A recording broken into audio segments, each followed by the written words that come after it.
first EP, Ep.1, Underrated. So Magone is an interesting song in a sense that song was done months before I actually physically created the song.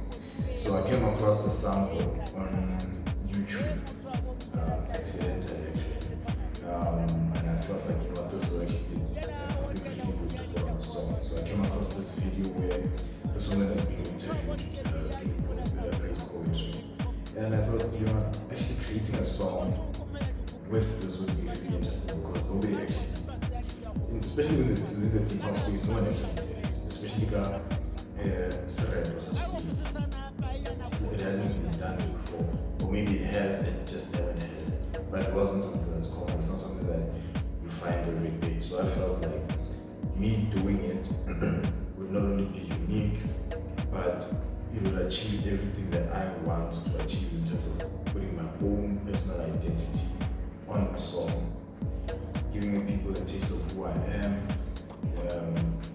showing that sense of pride in who I am, so which is something I'm really big on. But more than anything, it's the originality that stood out for me when putting the song together. So, like I mentioned, I came across the clip months before I actually did this song. Months before I actually decided to put music out, actually, because I remember I did the EP in December 2018. It was probably around April or May when I came across the song. So in doing the song,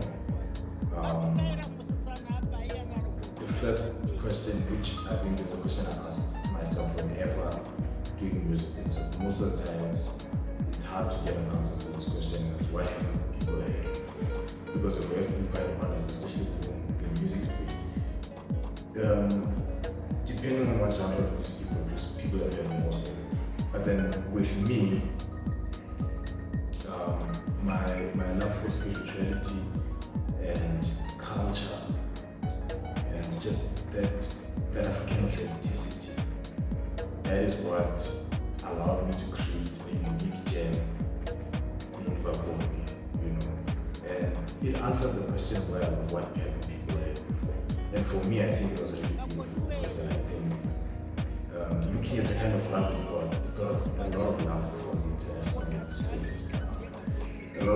Local people loved it, but I see a lot of the love also came from the international space because people were interested and curious as to know, like, what is this?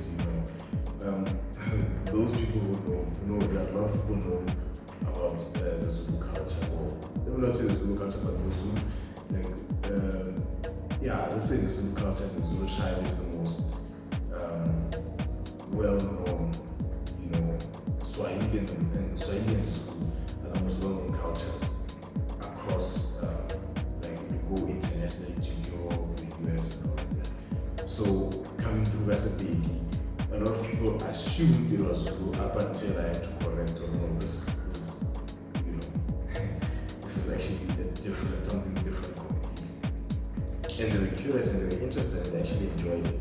So for me, that was heartwarming to see and to experience, and I actually felt like the song had accomplished the mission that it was, created to, which was to bring our culture to the forefront, to introduce our culture to a wider audience and a wider market through music that I myself enjoy listening to and play. And I feel like Wagoni actually opened doors for me to create other unique productions I don't want to say of a similar stature, but with a similar intention in mind, because there were subsequent tracks that I had made that were similar but of different cultures. When I tried to capture different cultures from other parts of Africa.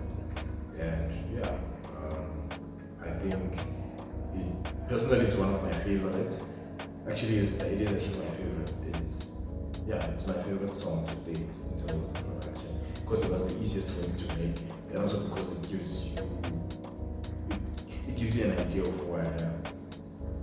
And that for me is what I believe the essence of art is, to give the audience, when the artist gives the audience a piece of who they are, then that's what I believe true art is about. So That's basically a little background on Bakoni. And just keep it locked for more of these episodes where I'll be unpacking more about the music I've made. I've got another series coming up called The Assassin's Lab, where I'll be taking you into my production journey. So every time I create new music, I'll be documenting that, and you'll get to see me create music from scratch and take you through the process.